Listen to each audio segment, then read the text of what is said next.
This week in our calendar of Lutheran commemorations and festivals, we remember Angelo Giuseppe Roncalli, better known as Pope John the 23rd, who died in 1963 and was canonized, that is, made a saint, in 2014. Now, it may seem strange that a pope shows up on our Lutheran calendar. There are actually three popes on our Lutheran calendar, four if you count Peter. Luther, after all, once declared the pope of his day, Leo the 13th, to be the Antichrist, and he even had him depicted that way in his German translation of the New Testament. But John the 23rd was no ordinary pope. He was elected as a compromise candidate, and he was expected by many to simply act as a caretaker and retire. But even at the advanced age of 77, he had other ideas.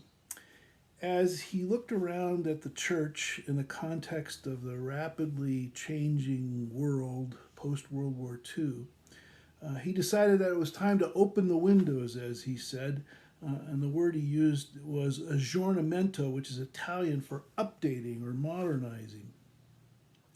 So in 1962, he convened the Second Ecumenical Council of the Vatican, which is now simply referred to as Vatican II. And although he died less than a year after the council started, the process that he set in motion not only revolutionized the Catholic Church, but it also had an impact on the Lutheran Church and many other people of faith, including Jews and Muslims.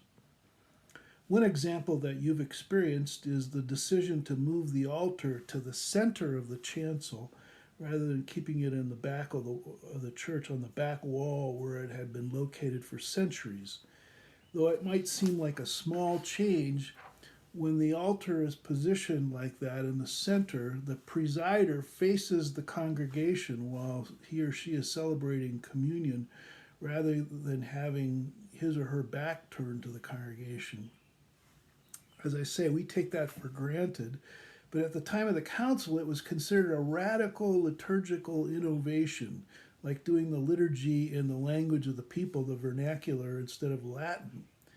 Today, even in the oldest cathedrals in Europe, some of them over 1,000 years old, you will see a Vatican II style altar that has been added to the traditional Eastern facing altar that's been used for centuries to celebrate the Mass.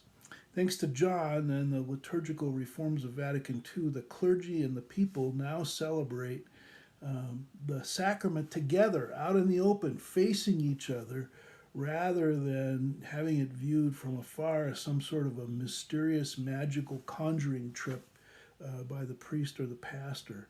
Grace is now literally in the midst of the people, where it actually has always been. That's an innovation that even now we often fail to fully appreciate. John and the council also greatly expanded their idea of the wide sway of God's grace to non-Catholics and even to non-Christians, including Jews and even to the earth itself. Something largely unprecedented at the time, though today it sounds almost obvious to most of us. One of the most important documents to come out of Vatican II was the Decree on Ecumenism, 1964, which begins, "The restoration of unity among all Christians is one of the principal concerns of the Second Vatican Council." One of the Pope's titles from the early days of Christianity is Pontifex Maximus. The Bishop of Rome, which is the Pope's actual office, took this title from the Romans, who conferred it upon their high priest, but in Latin, Pontifex Maximus literally translates into English as chief bridge builder, which, as you can imagine, was an important post in ancient Rome that was justly famous for its roads. You could think of the Pope, or any priest or pastor for that matter, serving as a bridge between humanity and the sacred. But ever since Luther introduced the idea of the priesthood of all believers, a better way to think about it might be to see each follower of Jesus as a bridge between people who were formerly enemies.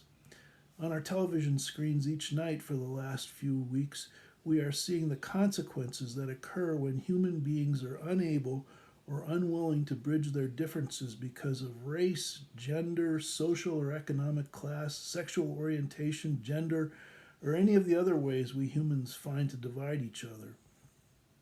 Our world is in desperate need of more bridge builders, leaders who can serve as an example of what it means to be a Pontifex Maximus, a chief bridge builder. We're unlikely to find them on Twitter.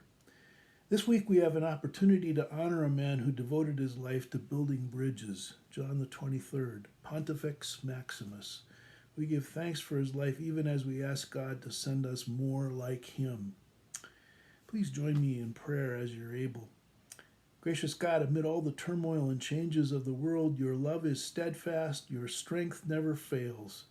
We thank you for the peacemakers and the bridge builders in our world, especially Pope John. In this time of danger and trouble, be to us a sure guardian and a rock of defense. Send us leaders who reflect your wisdom, comfort all who are in distress, and grant us courage and hope to face the future. Through Jesus Christ, our Savior and Lord. Amen.